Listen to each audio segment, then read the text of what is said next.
세 가지 브리핑 하겠습니다.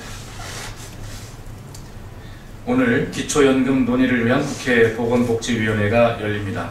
정부 여당은 여전히 국민연금과 연계하는 기초연금법을 주장하고 있습니다.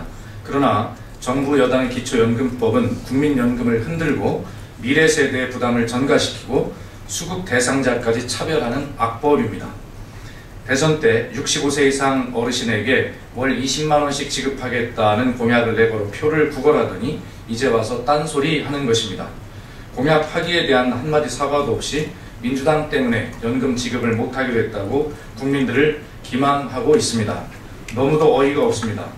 분명하게 말하건대 현행 기초노령연금법의 한 조항만 고치면 당장 내일이라도 월 20만원씩 지급이 가능합니다.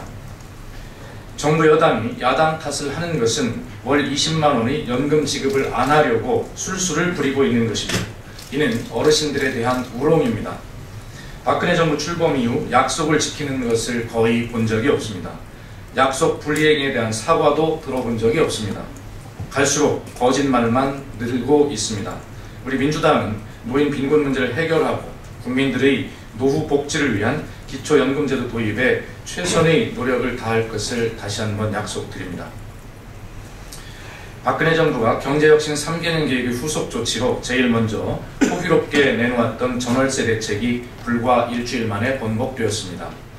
지난달 26일 주택 임대소득이 연 2천만원 이하인 2주택 보유자에 대한 세율을 14%로 못 박은 임대차 시장 선진화 방안이 발표되자 영세 임대 사업자들은 세금 폭탄을 맞았다며 월세를 아예 전세로 전환하겠다고 나서는 등 시장이 요동을 쳤습니다.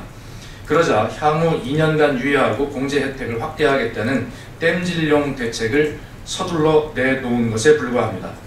한치 앞도 내다보지 못하고 헛발질하는 박근혜 정부의 경제정책팀의 무능이 또다시 입증된 것입니다.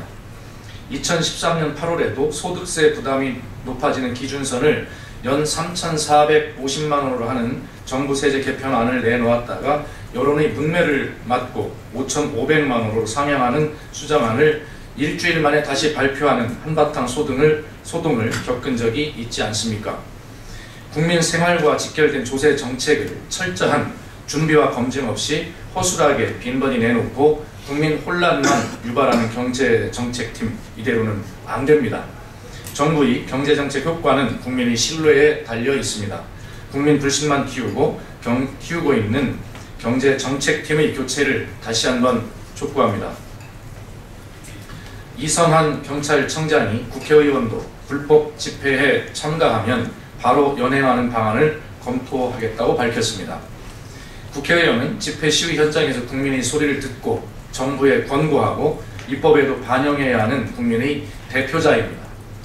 이런 국회의원을 경찰이 보호하지 않고 연행하겠다는 것은 헌법기관인 국회의원을 겁박하여 국민의 기본권인 집회의 자유를 억압하려는 의도입니다.